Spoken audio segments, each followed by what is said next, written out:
everyone. Welcome to the Make Space for More podcast, where we talk strategies for growing and scaling your business in a way that's authentic and aligned for you.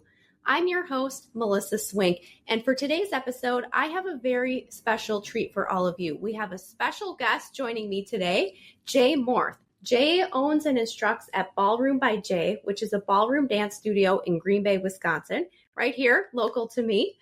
He has competed professionally in American Smooth in the Midwest, where he and his partner were finalists.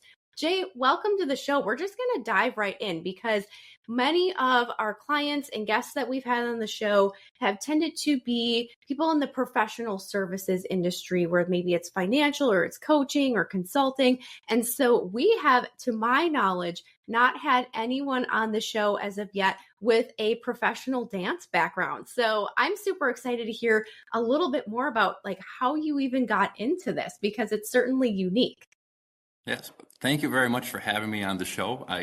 I'm excited to be able to tell my story with this. Awesome. Yeah. So dancing for me started many a year ago. So I would say probably around between the ages of 4 and 6. Okay. It was a time where my parents had just gotten divorced. So my dad ended up using dancing as like a therapeutic way to get through that traumatic situation. So he would bring my siblings and myself to a location for ballroom dancing. Like sometimes it would be his group classes that he would go to. At that point in time, like I really had no interest in wanting to dance. Okay. I was too young and it just didn't really seem my thing, but Dad still brought us along with, and as I like to joke around, say, suffering through his fun. But slowly in time, like we got to meet his friends through it, and then they would invite us to go and dance with them. And I realized like how fun it really was to get the body moving, have the endorphins, and just like enjoy the social networking of getting to meet new people. Mm-hmm. Granted, at that time, everybody was probably 30 to 40 years older than I was, but sure. That's okay. So there was a period of time where I didn't really do a lot of dancing. I didn't go through it like at 4 to 5 and 6, like I was introduced to it. I took about a 14-year break, as I like to joke around. Okay. And then like Dad would bring us out there to the Crystal Ballroom, which is located in St. John's, Wisconsin, and got to meet friends out there. Then I got got into country line dancing with my father during high school. And That's really, really kind of started my journey with dancing, I guess you could say. So every single Tuesday night, it would be me and Dad going dancing with everybody at the local VFW, learning all the different dances, having fun there. Eventually, I did go into college, and it was my sophomore year where I got reintroduced to ballroom dancing because, like, I heard the music playing in the gym, and I'm like, oh, I recognize this music. Let's go check it out and see what's going on. And I saw people dancing, and I'm like, I recognize that dance, but I couldn't quite tell you what it was. Sure. So they open arms. It's like, hey, why don't you come on in and join us? And I'm like, why not? It looks like fun. So that's where my ballroom dancing started. And that was at the UW Fox Valley extension it was Midway Road in Menasha. So now I think they partnered up with UW Oshkosh now, if I'm not mistaken. So I did that for 1 year until I transferred out to University of Wisconsin, Green Bay. Started with their ballroom dance club. And after a semester, one of the board members, they invited me to say, hey, you'd be really good being an intern at the local dance studio, because he was an intern there. And that's how I kind of really got, I don't want to say sucked into it, but like we'll say drawn into it. Drawn into it, yeah. Like, and I was like, why not? I always heard internships were a good thing to have in college. So I'm like, why not take and go for it? Because it sounded like a good opportunity to do it. So I did that for about 3.5 years. And at that time, how long was it? think that was about 2009, because I got into college 2007. So it's 2009. They started the local Dancing with Our Stars fundraising event for the American Red Cross.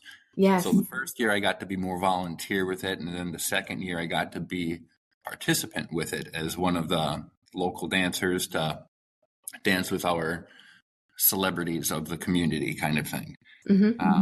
So wonderful opportunity to get involved with that through that dance studio. Did that for all 10 years that it was fundraising for the Red Cross. I mean, now they're doing it. There's 8 participants, and each person gets to choose their charity of choice to fundraise for. So I like how that's evolved with it.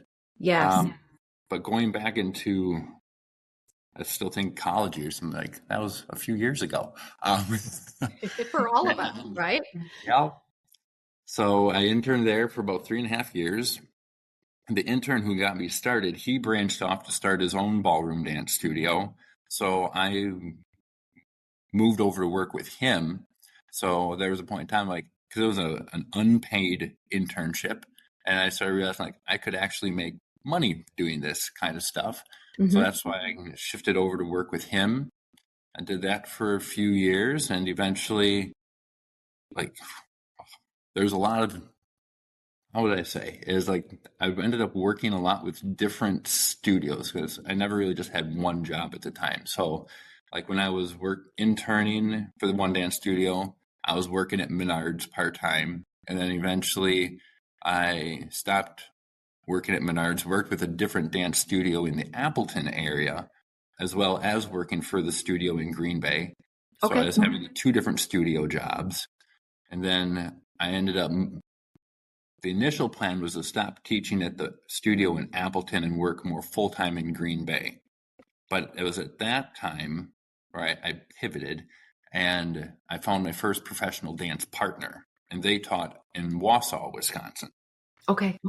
So I learned a lot of valuable things in the Appleton studio, like learning how to be a better teacher to it.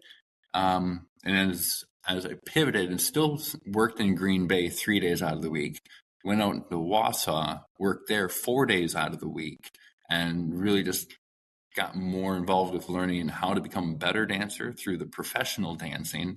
So really diving into those skill sets.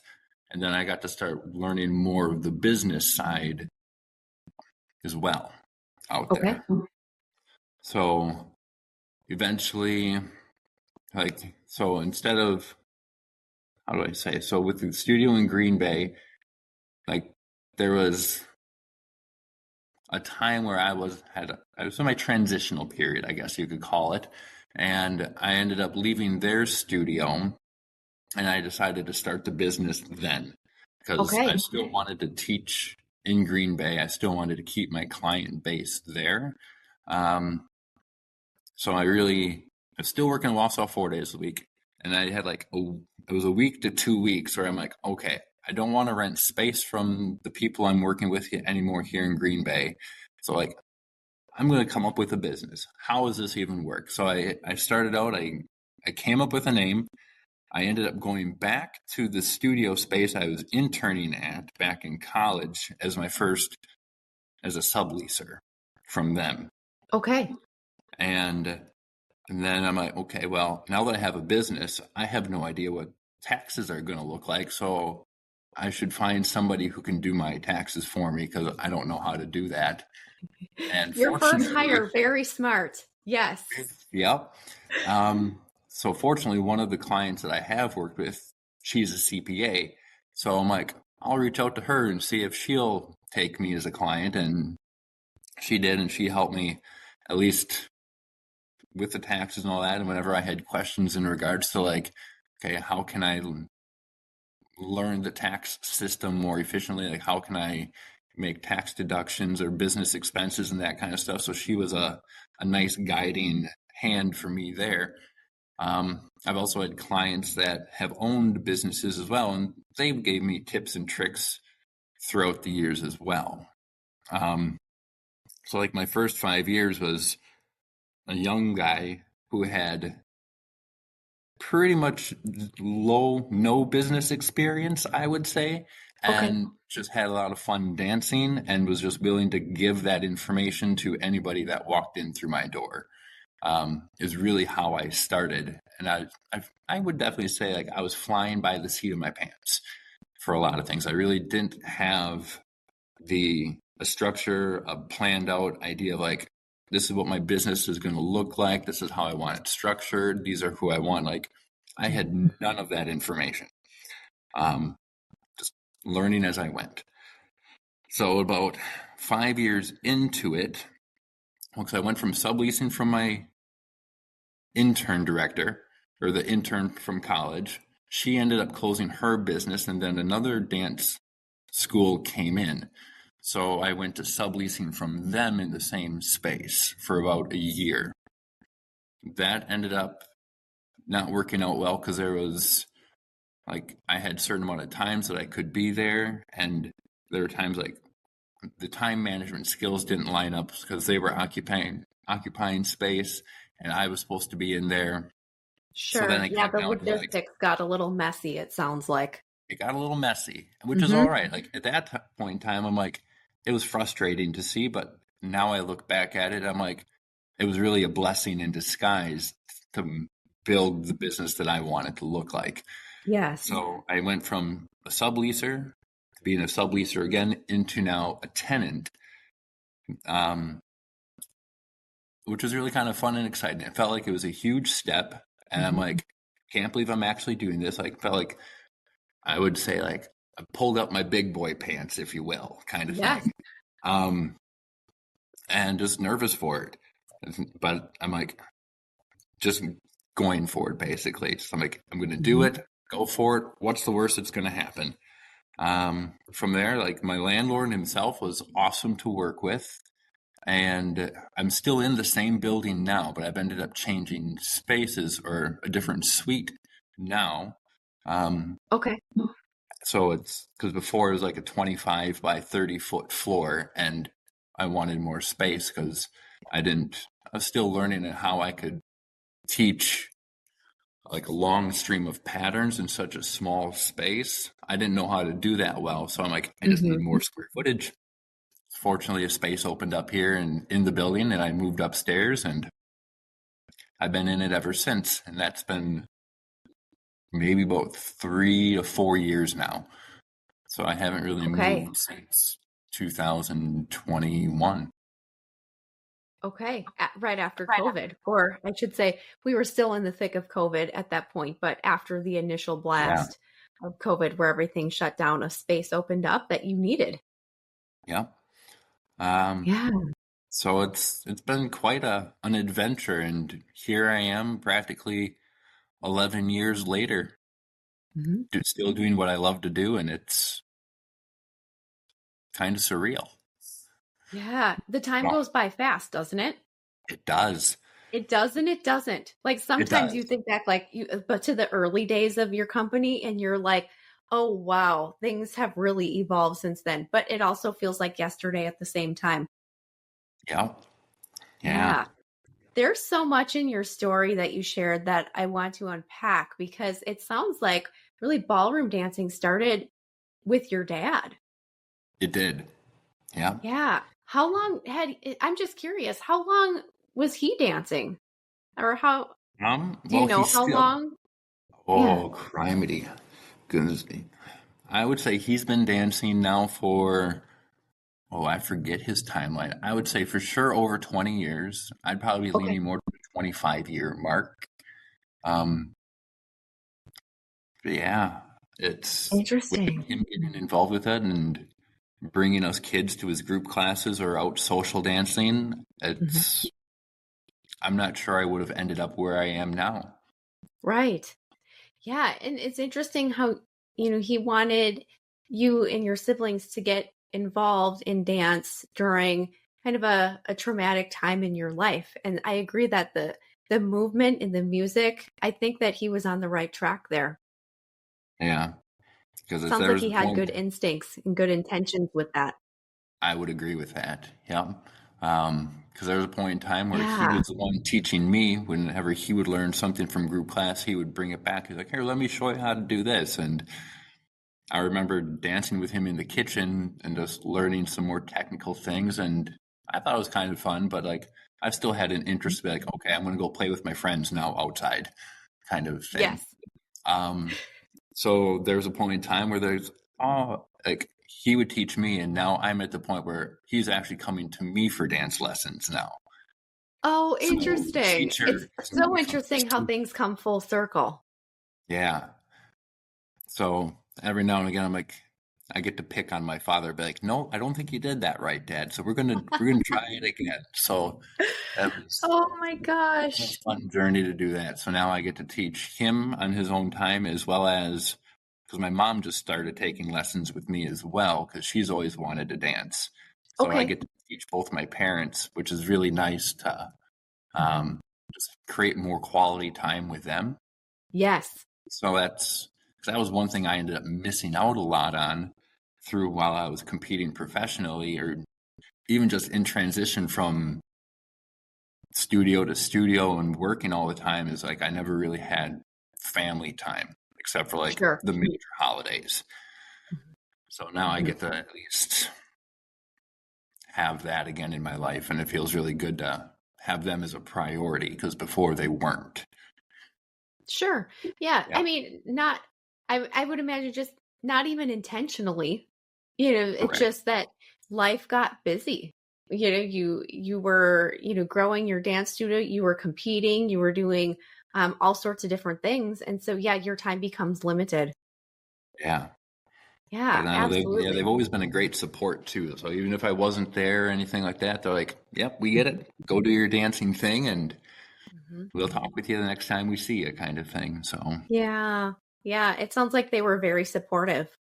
yep, That's fantastic. So you also mentioned when you started your business, like so many of us do, most of us don't know what we're doing. I'll be honest. Like when I started my business in 2012, I think my initial goal was to be able to get enough work in to be able to pay my bills after I left my corporate job. And you're figuring it out as you go all the time. Like, how are people going to pay me? And what schedule do I want to offer? What services do I want to offer? So there's a lot of figuring out. And then there's the back end of the business of running things like you had mentioned, hiring a tax accountant so that you knew that you were managing your money appropriately and paying, and able to pay your taxes and all of that.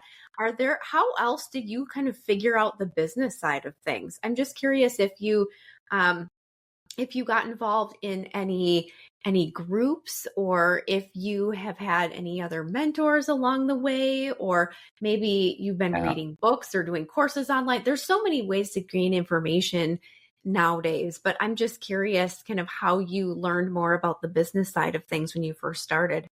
sure. Um, I'm gonna say yes to all of the above.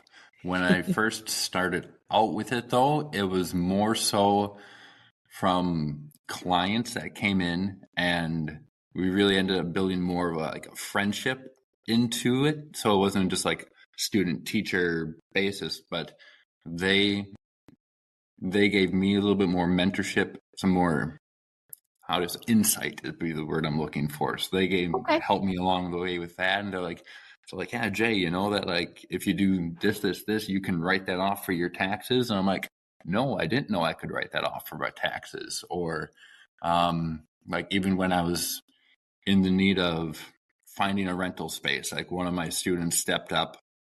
I consider her to be like one of my dance moms. Like I feel like I've got a Sure. couple of them.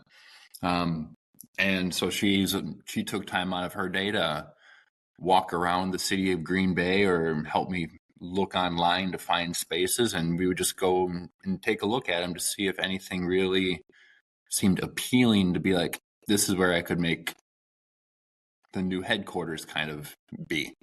So Sure. I had a lot of mentors along the way. So it could be clients. Like when I worked out in Wausau, the owner of the studio, as well as the manager, like I learned a lot of what to do versus what not to do. through their experiences and all that kind of stuff, and as well as experiences of my own. Like I've learned the hard way on a lot of things myself. But yeah, so I'd say probably the first maybe the first 5 to 8 years is where I relied more on other people's experience or knowledge base as a mentorship bit. It's only until recently where I'm starting to work now with, like, I now have a business coach. So they're helping me navigate things through it. Like, I've had a lot of help and support from my girlfriend. She's helped guide me because she's also a business owner. So she's like, yeah, maybe you should try this or think of it this way, because she's gone through the stuff that I'm currently going through. So she's helping me fast track a lot of stuff here. So that's been a huge blessing. And I think, again, I probably wouldn't be where I'm at today without that assistance. So it's so she got me connected with, like, her business coaches, and I think they're absolutely phenomenal people, and I would recommend them to anybody. Awesome. And now they're like, hey, Jay, what about your social media? I'm like, I'm terrible at keeping up with my social media stuff. If I was lucky, I might got like 1 or 2 posts a quarter of a year. So I now have the wonderful team with the VA and all that stuff. So this is like the next stage of my developing the business and learning that it's okay to delegate to other people or to hire other people to help me out with the business. Whereas before I was like, oh, can I afford it? I don't think I can. Like, I need money to do this. And I'm realizing that that's more of a scarcity mindset. And by allowing other people or hiring other people, allowing them to come in and help me pick up the slack, like, it's only, what's the word? Bounded my business further into a positive outcome with it. And I think it's just amazing in how it's just that change of that thought process. One can just, like, you can see where it all goes from there, and you don't have to always live in a scarcity mindset of like, I can't do this, or it's too uncomfortable. And I'm learning that being uncomfortable, it's okay to be comfortable there. So yeah, absolutely. It sounds like you had the right people come into your path at the right time as you were starting out and continuing to grow and establish the business. But you're right. Then at some point, then, you get to that point of building the business, using systems, using tools, hiring team, hiring a business coach or some other type of mentorship. So that really is next level as you continue to, as your business continues to grow and evolve. Yeah.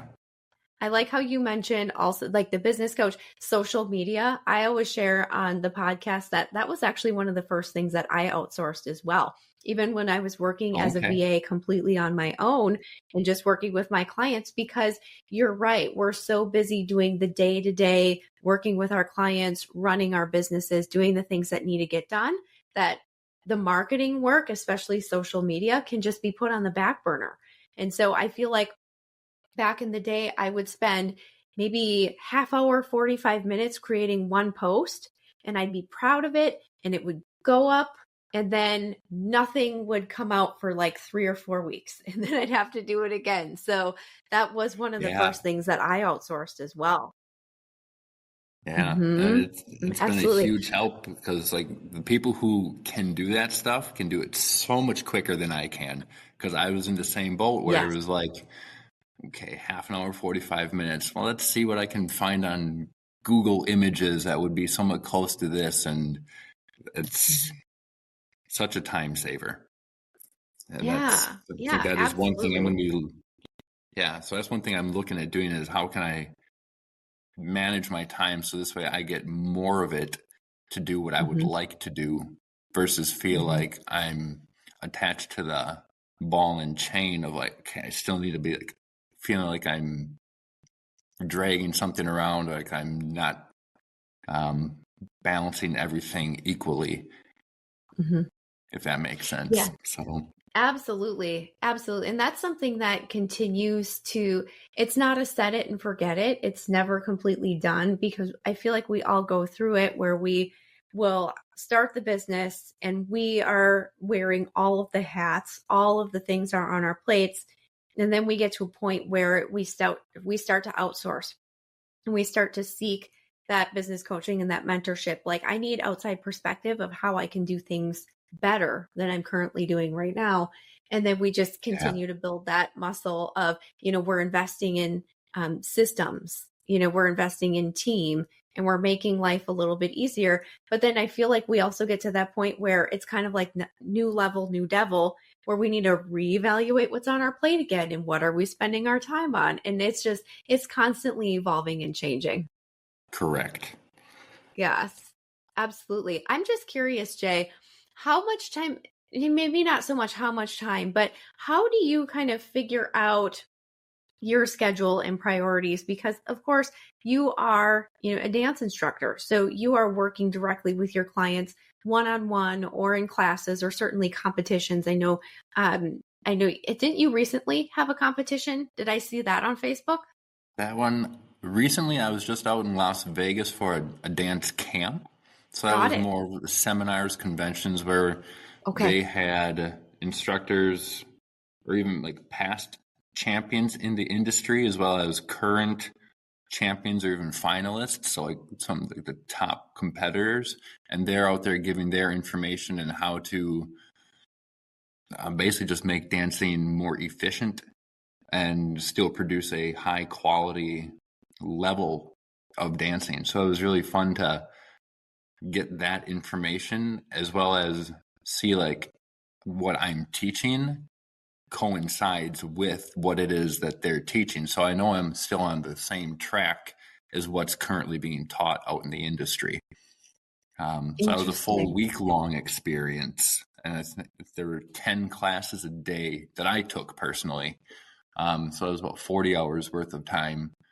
And so they had classes not only for instructors or professionals, but they had classes for newcomers, people at the bronze level, the silver level, and gold level. So they were, if I remember right, they said there was over 150 classes, group classes that were taught that week.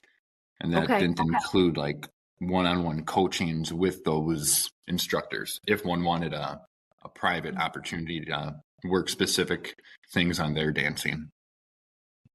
That So sounds that like a was great week that you invested your time in. And I would imagine it was very energizing as well. very like coming out of it, I felt more motivated, more inspired to be like, and just excited to get back into the studio and be like, all right, and how am I going to teach all this to the students? And so it's going to be a fun adventure that I'm looking forward to sharing with them.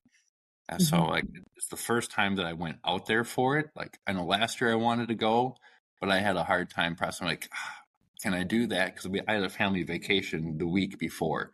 So I had a hard Okay. time deciding if I wanted to take 2 weeks off of work. And I opted not to do that. So, Okay. uh, but if I can go back, I would definitely do that again. And even if there's people who are interested in dancing or like students who are currently taking classes and all that stuff, I would recommend them to go take a look at it. It was Las Vegas Mastery Dance Camps, Okay. and they made everything really easy for no matter what level of dancer you wanted to or what level of dancing you have. Obviously, you're going to want to have some dance knowledge before going to it. I mean, you don't just want to Sure. show up to it, be like, teach me how to dance from step. So, yeah. So That's that's what I actually a put. perfect segue, Jay. And this certainly applies to any industry, whatever industry that our listeners are in. There are groups, there are conferences, there are seminars that you can take to, sharpen your skills. And I would even say, like, kind of reinvigorate and re energize the work that you're doing in the world. Yeah. Yeah, absolutely. Well, Jay, that's a perfect segue because you offer a complimentary first lesson for students who are interested in ballroom dancing. Can you tell us a little bit more about that? Yeah. So I do offer the complimentary first lesson. So it's more an opportunity to, like, for those who have been dancing for years, months, weeks, or any kind of dance knowledge beforehand, it gives me the opportunity to see where they're at in their dance journey, just to get a better understanding of that. People that come to me usually, like, most of the time, it's for recreation. Like, Okay. there are people who do want to compete, and yes, like, sometimes competitive students have to be built, like, in the sense that they start as people who just want to learn to dance for fun, but then seeing their potential and what they could turn into is like giving them those opportunities to perform, whether it's at a local 1 day showcase or even on a national level where they could travel around the United States.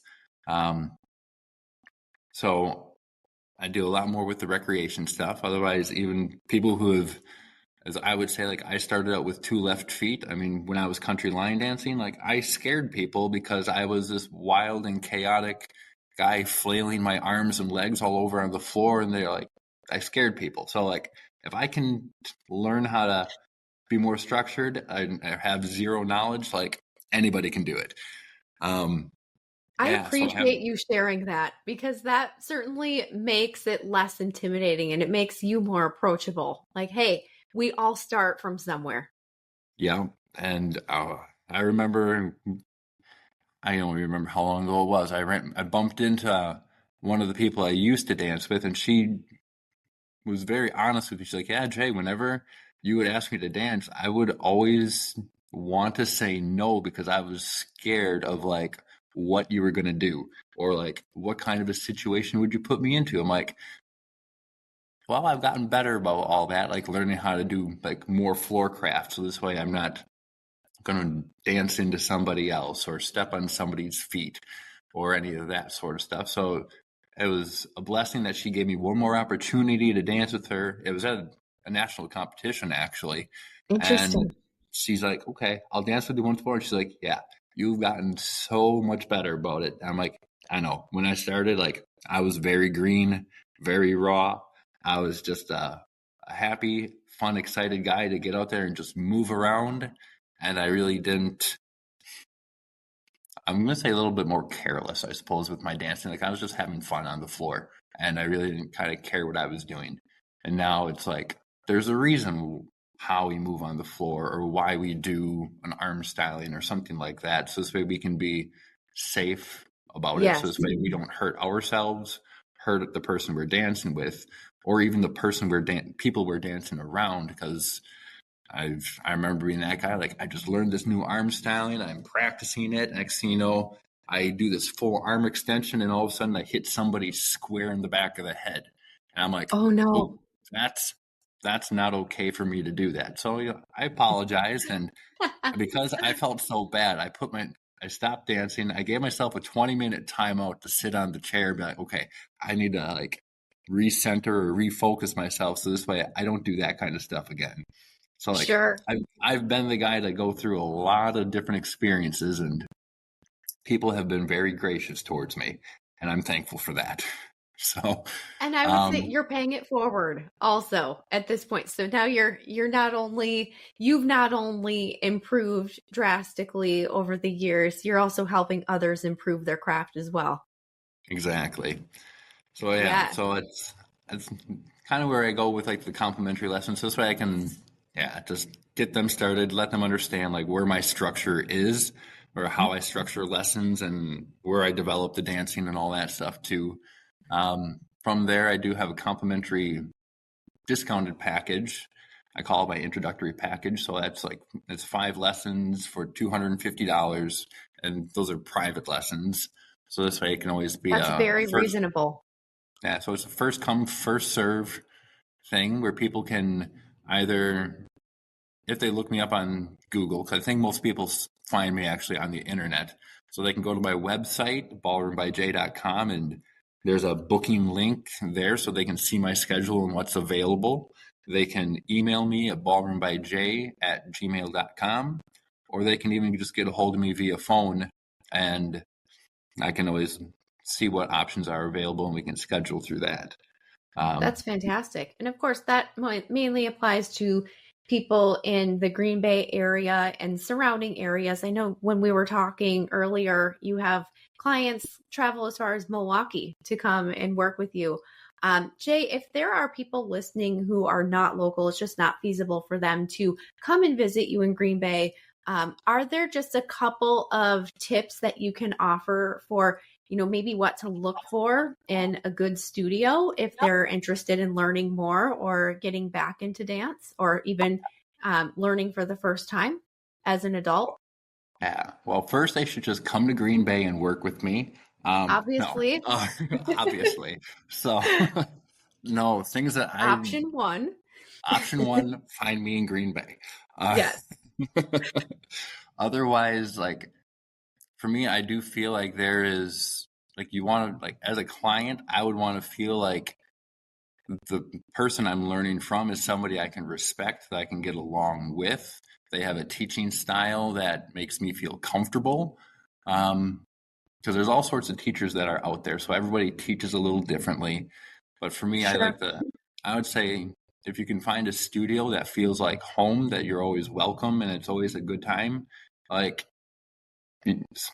otherwise I would say, like, you want to involve yourself with people that you feel aligned with.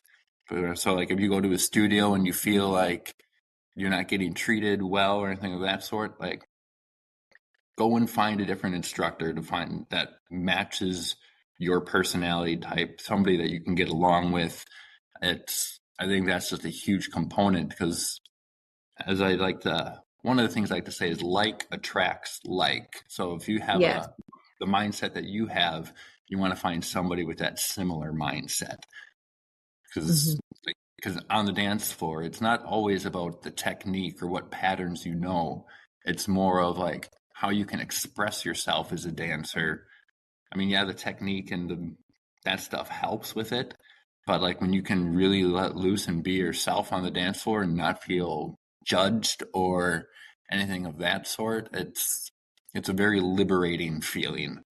And I think everybody, when they're dancing, should experience that, no matter whom it's with. I would even venture to say that should apply to nearly everything in life. I would agree with you. Yes. Yes, we want to work with and interact with people that we like and trust, and there's a mutual level of respect.